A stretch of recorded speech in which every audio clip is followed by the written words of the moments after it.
오늘 말씀의 제목을 이렇게 정해보았습니다. 배신자에서 증인으로. 뭐에서 뭐로 바뀌었어요, 여러분? 배신자에서 증인으로 바뀌었다라고 하는 이야기를 여러분들하고 나누기를 원합니다. 우리는 우리 눈에 어떤 분명한 사실을 바라보면 그것에 대하여서 아주 확실한 증인이 된다라고 하는 거죠. 여러분, 우리가 밭에 가서 콩을 심으면 뭐가 나오죠? 콩이 나죠. 호박씨를 심으면 뭐가 나죠, 여러분? 호박이 나오죠. 그렇죠? 그런데 만약에 호박을 심었는데 콩이 나온다고 우기는 사람이 등장하면 여러분 어떻게 하시겠습니까? 말도 안 돼. 어디서 그런 뻥을 쳐? 막 이런 말들을 여러분 하지 않겠습니까? 심지어는 우리가 밭에다가 직접 콩을 심어서라도 이 콩이 나오는 걸 봐봐, 이거잖아 라고 우리는 아마 증명을 해내려고 할 것입니다. 만약에 또 다른 예를 들어서 누군가가 내 자녀를 데리고 와서 얘는 내 자식이야, 네 자식이 아니고 내 자식이야 라고 말을 한다면 여러분 어떻게 하시겠습니까? 우리는 아마 먼저 말도 안 되는 소리 하지도 마 라고 이야기하면서 그 사람과 싸워서라도 내 자녀임을 입증해낼 것입니다. 자녀를 빼앗기는데 가만 내버려 두실 분이 계십니까? 아무도 없죠. 유전자 검사를 하든지 아니면 법정에 가든지 이 아이를 빼앗기지 않으려고 수단과 방법을 가리지 않고 모든 방법을 총동원할 것입니다. 왜 그럴까요? 그 아이를 내가 직접 낳았고 나의 눈으로 목격했기 때문입니다. 10달 동안 내 뱃속에 이 아이를 품으면서 이 아이를 느끼고 이 아이가 나아지는 것을 내 눈으로 직접 목격했기 때문이죠. 태어난 아이를 보고 듣고 느끼면 그 아이의 증인이 되는 거죠. 심지어는 내 생명을 버릴지라도 그 아이를 지켜내고 싶은 것이 사실은 우리의 마음이다라는 것입니다. 이렇게 우리가 눈으로 보고 들은 것은 누구에게라도 우리는 담대하게 증인의 삶을 살아가게 된다라고 하는 거죠. 증인이 어떤 존재냐? 우리가 뒤에서 살펴보겠지만 보고 들은 것을 뭐 하는 사람이요? 말하는 사람을 증인이다라고 말을 합니다. 그래서 우리가 오늘 살펴보고자 하는 한 사람이 있습니다. 그의 이름이 누구냐? 여러분들도 잘 아시는 베드로라고 하는 이 사람의 일생 전체를 우리가 살짝 좀 들여다보기를 원합니다. 첫 번째 소주제를 제가 이렇게 정해보았습니다. 어떤 베드로예요, 여러분? 배신한 베드로에 대한 이야기를 여러분들과 먼저 나누기를 원합니다. 여러분, 베드로 하면 여러 가지 이미지가 떠오르시죠? 아, 베드로는 이런 사람이다 라고 이야기를 한다면 여러분들 각자가 가지고 있는 어떤 몇 가지의 대답들이 있을 겁니다. 먼저 그의 모습을 살펴보자면 그의 직업이 뭐죠, 여러분? 어부입니다. 우리가 지금까지 베드로에 대해서 굉장히 무식하고 또 천박한 직업을 가지고 있다 이렇게 생각을 했습니다만, 그러나 이 당시에 유대인들 중에 어부는 중산층이고 또 교육도 어느 정도 받은 사람이다라고 하는 거죠. 그래서 그가 기록한 베드로 전서와 베드로 후서를 바라보면 그가 사용한 그 글귀가, 그가 사용했던 그 단어나 문장들이 천박하지 않고 비지식적이지 않은 내용들을 우리가 알게 됩니다. 그래서 그의 인생이 하층민이 아니었다라고 하는 건데요. 우리가 13절, 우리가 본문에서 보지 않았습니다만 13절에 보면 베드로가 했던 말들에 대하여서 그 베드로가 했던 말을 들었던 사람들이 뭐라고 표현하고 있느냐? 학문 없는 범인인 줄 알았다가 이상하게 여겼다, 이런 표현들이 등장하고 있습니다. 13절 여러분 한번 다시 한번 보시겠습니까? 제가 준비는 안 했습니다만 거기 보시면 그들이 베드로와 요한이 담대하게 말함을 보고 그들을 본래 학문 없는 범인으로 알았다가 이상히 여기며, 이렇게 기록하고 있죠. 그러니까 여기에 말씀을 보자면 그가 학문을 배운 적이 없는 그런 천박한 그런 사람인 줄 알았었는데 그게 아니었다라고 하는 것을 우리가 볼 수가 있습니다. 그런 베드로에게 누가 찾아오셨느냐? 예수님이 찾아오셨습니다. 아무것도 아닌 인생이 주님을 만나고 나니까 그의 인생이 완전히 바뀌어지고 완전히 달라지게 되었다라고 하는 거죠. 특별하지 않았던 인생이 특별해졌고 무가치했던 삶이 가치 있는 삶으로 바뀐 것입니다. 그러므로 여러분, 우리가 예수를 만나면 무가치했던 우리가 가치 있는 삶으로 변화된다는 사실을 믿으시기를 바랍니다. 배신자였던 우리의 모습이 증인된 삶으로 바뀐다는 사실을 믿으시기를 바랍니다. 주님과 동행하면서 그는 예수님이 이 땅을 구원할 메시아구나, 이런 생각을 하게 되었다는 거죠. 그래서 그가 얼마나 유명한 고백을 했냐면 마태복음 16장 16절에 여러분들도 잘 아시는 말씀이죠. 같이 한번 읽어보실까요? 시작. 시몬 베드로가 대답하여 이르되 주는 그리스도시요 살아계신 하나님의 아들이시니이다. 아멘. 여러분, 별거 아닌 것 같은 이 한 문장이 유대 사회의 가치관 내에서는 이것이 얼마나 충격적인 이야기인지 모릅니다. 여러분, 우리가 지금까지 저 말씀을 쭉 보면서 그래, 베드로가 저렇게 고백을 했었구나, 우리는 이 정도의 수준으로만 이해를 했지만 저 고백이 보통 고백이 아니라는 사실입니다. 그리스도, 어떤 뜻을 담고 있죠, 여러분? 다 알고 계시죠? 설교 시간에 많이 들었으니까요. 그리스도가 어떤 뜻이죠? 기름 부음을 받은 자. 여러분 처음 들으세요, 여러분? 처음 들으세요? 이거 많이 들어보셨을 텐데요, 여러분. 기름 부음을 받은 자라고 하는 뜻을 갖고 있죠. 자, 그러면 여러분들 또 한번 여쭤보죠. 기름 부음을 받게 되는 세 종류의 사람들이 있죠. 누구죠? 왕, 그리고요 제사장, 그리고요 선지자. 오늘 교회 처음 오셨어요, 다들? 왜 이렇게 다 이렇게 낯설게 이러세요, 여러분? 네, 왕, 선지자, 제사장, 이렇게 세 부류의 사람들이죠. 그러면 여러분 한번 떠올려 보시면 베드로가 지금 제사장이라고 생각해서 이런 고백을 했을까요? 아니면 선지자라고 생각해서 이런 고백을 했을까요? 힌트가 보시면 여러분 저기 그리스도 밑에 빨간색에 보면 누구의 아들이라고 쓰여 있죠? 하나님의 아들이라고 쓰여 있죠. 그러니까 선지자도 아니고 제사장도 아니면 누구라고 고백하고 있는 겁니까, 여러분? 왕이라고 고백하고 있는 겁니다. 예수님은 나의 왕입니다. 하나님의 아들이신 당신은 나의 왕입니다. 이렇게 고백하는 거죠. 살아계신 하나님의 아들이다라는 거죠. 그런데 그러면 유대인들의 사고방식이 과연 뭐였느냐? 유대인들이 사고방식, 유대인들이 생각했던 것들이 뭐냐? 스가랴 14장 9절에 보면 이런 말씀이 등장하고 있습니다. 같이 한번 읽어보실까요? 시작. 여호와께서 천하의 왕이 되시리니 그날에는 여호와께서 홀로 한 분이실 것이요 그의 이름이 홀로 하나이실 것이라. 아멘. 저게 말씀해 보니까 여호와는 어떤 분이시래요? 홀로 한 분이시고요, 그 다음에 홀로 하나. 그렇죠. 그러니까 유대인들에게 성부 하나님만이 하나님이다. 다른 생각이 없는 겁니다. 오직 여호와 하나님 한 분만이 계시고 그분이 유일하신 존재고 그분이 홀로 한 분이신, 다른 존재는 없다라고 생각하는 것이 유대인들의 사고방식이죠. 그것에 대해서 예수님은 여러 차례에 걸쳐서 뭐라고 말씀하시느냐? 자신이 아들이다, 하나님의 아들이다라고 얘기합니다. 그리고 자기 자신이 하나님이다라고 고백을 합니다. 나와 아버지는 뭐니라? 뭐라고 고백해요? 하나이니라, 이렇게 고백을 하죠. 그 말을 들었던 수많은 유대인들이 뭐를 들어요, 여러분? 뭘 들어요? 돌 들잖아요. 돌을 들어서 쳐서 죽이려고 하잖아요. 저거 신성모독이다라고 이야기하잖아요. 그러니까 예수님을 인정하지 않았다는 거죠. 왕으로 인정하지 않았다는 거죠. 그런데 베드로가 지금 그 유대인의 사고방식을 깨뜨리고 유대인들의 사고방식을 거기서 부인하고 있는 겁니다.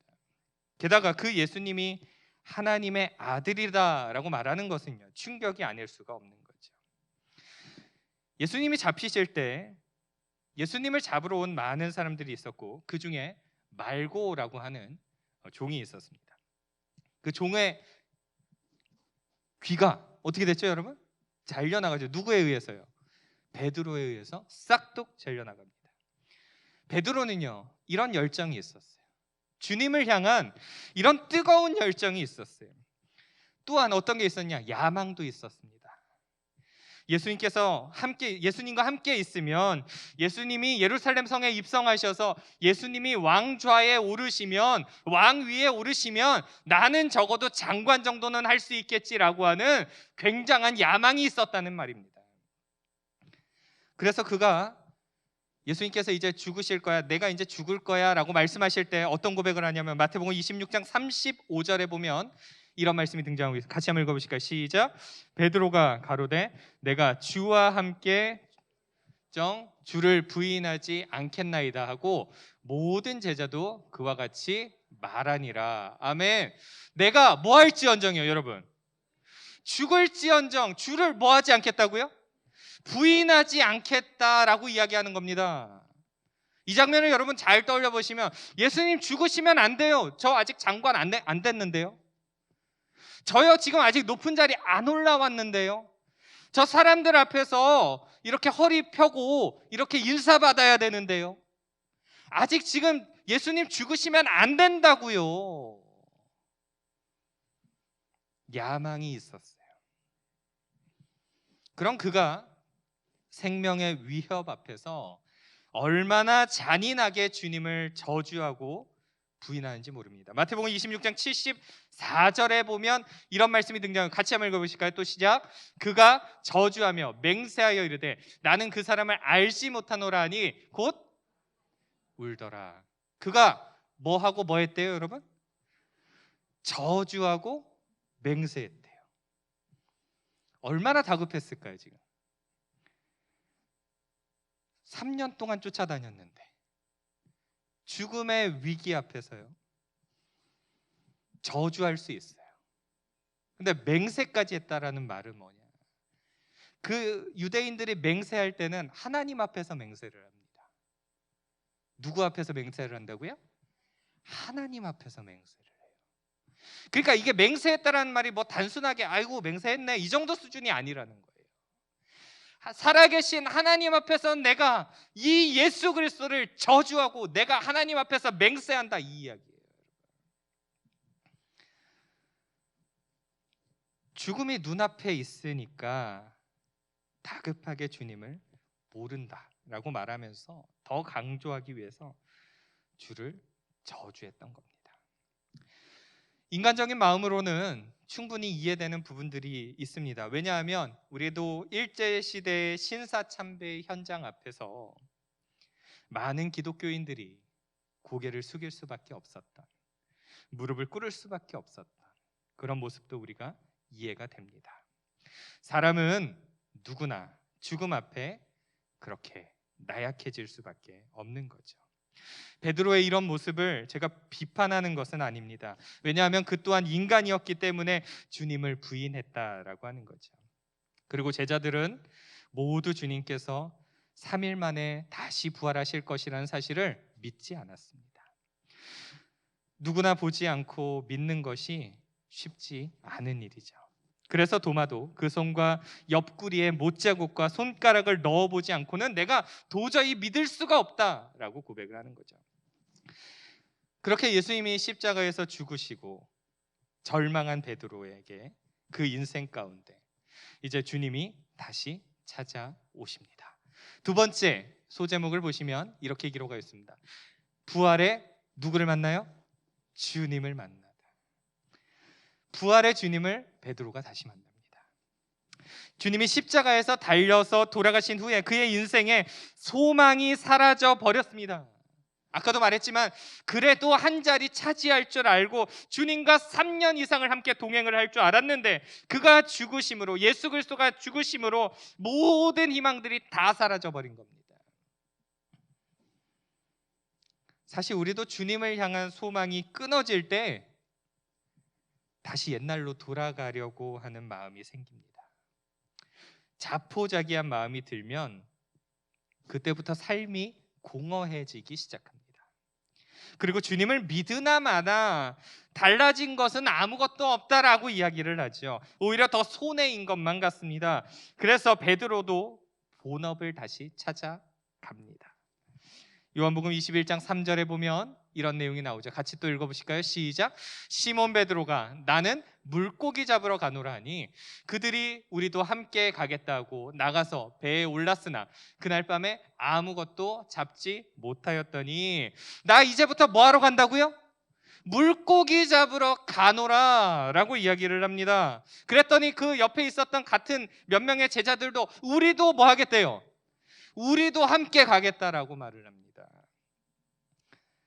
사실 이 모습이 얼마나 처량한지 모릅니다. 기대가 꺾이고 나니까 생업이 걱정입니다.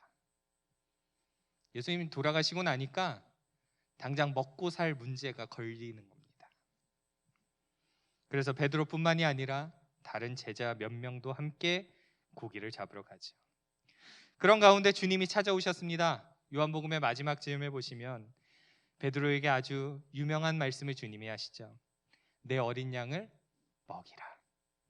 내 양을 치라. 다시 또 내 양을 먹이라. 이렇게 말씀하십니다. 그렇게 주님이 배신한 베드로를 만나주신 거죠.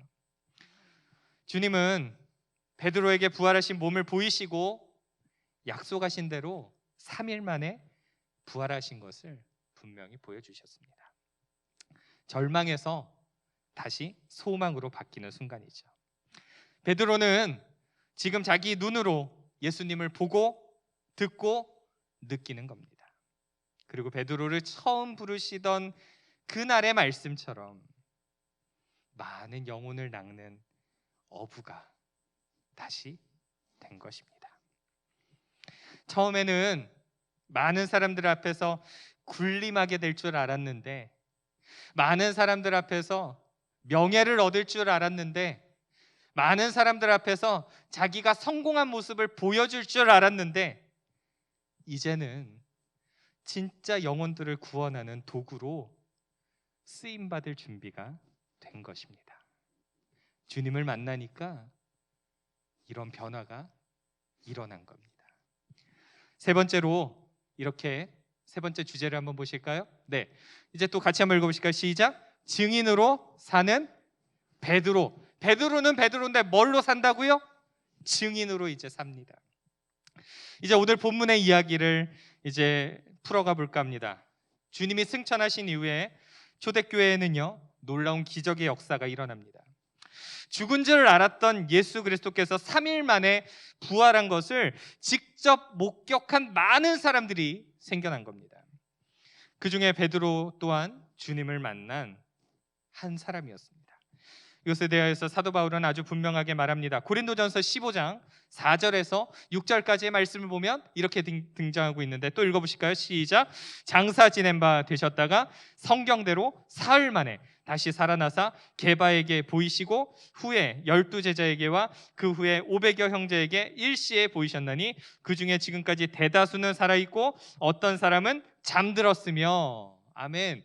이렇게 기록을 하고 있죠. 5절을 보시면 베드로에게 보이셨다는 겁니다. 그리고 500여 명이 넘는 사람들에게 일시에, 즉 같은 시간에 같은 장소에서 보이셨다는 거죠. 그리고 대다수가 살아있다라고 바울은 기록합니다. 그런 사도들이 복음을 전도할 때 놀라운 기적의 역사가 일어나게 됩니다. 오늘 본문 4절에 보면 예수 그리스도의 십자가 복음을 전할 때 어떤 표현이 등장하는지 우리 잠깐 살펴보실까요? 4절, 오늘 본문 4절 다시 한번 보시겠습니다. 4절 같이 한번 읽어보실까요? 시작. 말씀을 들은 사람 중에 믿는 자가 많으니 남자의 수가 약 5천이나 되었더라. 아멘. 5천 명은 5천 명인데 그 앞에 어떤 사람들이래요?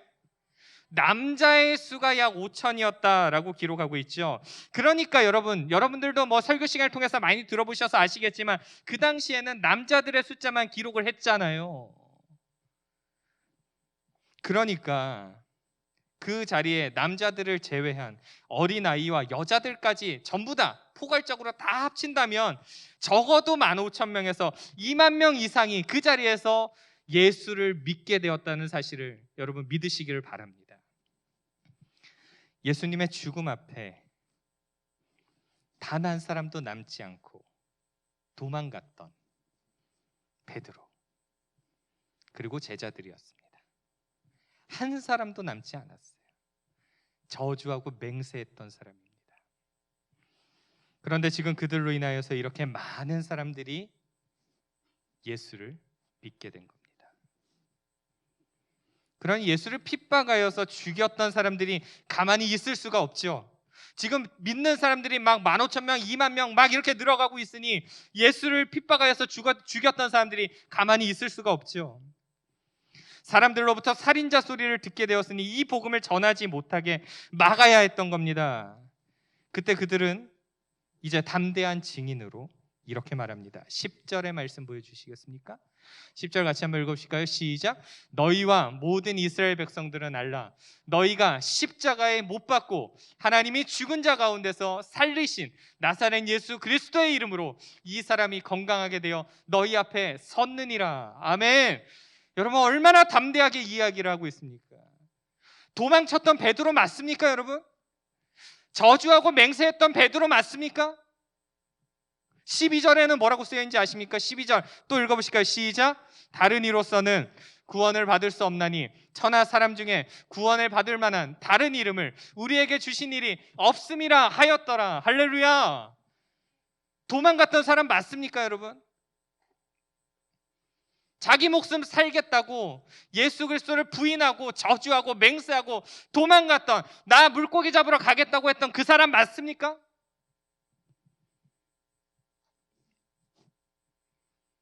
그는 놀라운 증인으로 변화됐습니다. 오늘 본문 뒤편에 있는 사도행전 3장 14절에서 15절은 이렇게 기록하고 있습니다. 같이 한번 또 읽어보실까요? 시작. 너희가 거룩하고 의로운 일을 거부하고 도리어 살인한 사람을 놓아주기를 구하여 생명의 주를 죽였도다. 그러나 하나님이 죽은 자 가운데서 그를 살리셨으니 우리가 이 일의 증인이라. 아멘. 저기에 말씀의 마지막에 보니까 이 일에 뭐라고 기록하고 있어요? 증인이다라고 말하고 있습니다. 비로소 이들이 이 모든 일에, 예수 그리스도를 전하는 이 모든 일에 내가 증인되었다라고 말합니다. 본문 8절에서는 더 나아갑니다. 베드로가 등장하죠. 그리고 그는 성령이 충만하여 예수 그리스도가 진짜 메시아임을 밝히고 있는 것입니다.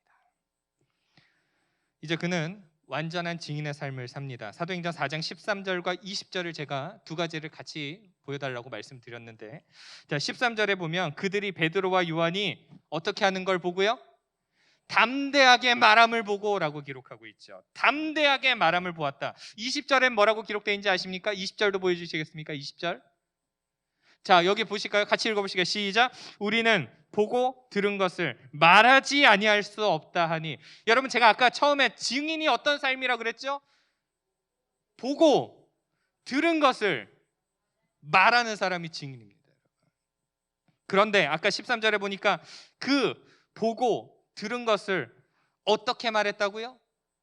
담대하게 말했다는 것입니다. 뻘쭘하게 막 이래가지고 말하는 것이 아니고 힘없는 모습으로 말하는 것이 아니라 보고 들은 것을 담대하게 말했다는 것입니다. 예수 그리스도에 대하여서 그는 담대하게 십자가의 복음을 외쳤다는 겁니다. 무서워서 주님을 저주하고 맹세까지 했던 베드로가 부활하신 예수님을 만난 이후에 이렇게 달라졌습니다. 그는 이제 죽음도 두렵지가 않습니다. 왜냐하면 진짜 복음이 무엇인지 발견했기 때문입니다. 배신자에서 철저한 증인된 삶을 살아가게 된 것입니다. 그리고 그의 마지막은 주님이 말씀하신 대로 사형을 선고받아 십자가에서 처형당하게 됩니다. 초대교회 당시의 초대 교부 제롬이라고 하는 사람이 베드로의 죽음에 관하여서 이렇게 기록을 하고 있습니다. 한번 띄워주시겠습니까? 네, 한번 읽어보실까요? 시작. 베드로는 머리가 땅으로 다리가 위를 향하는 자세로, 즉 거꾸로 십자가에 못 박혔다. 그는 이렇게 주님과 같은 자세로 죽을 만큼 자신이 고귀하지 못하다는 생각을 하였다고 전해진다. 거꾸로 십자가에 못 박혀서 죽으면서 뭐라고 말하느냐? 저는 주님처럼 그렇게 주님같이 죽을 만큼 내 자신이 고귀하지 못합니다. 저는 주님처럼 죽을 수조차 없습니다. 그렇게 고백을 하고 죽었다라고 하는 기록을 가지고 있습니다. 이제 말씀을 좀 정리해 보려고 합니다. 철저한 증인으로 살았던 베드로의 인생을 바라보면서 여러분은 무엇을 느끼십니까?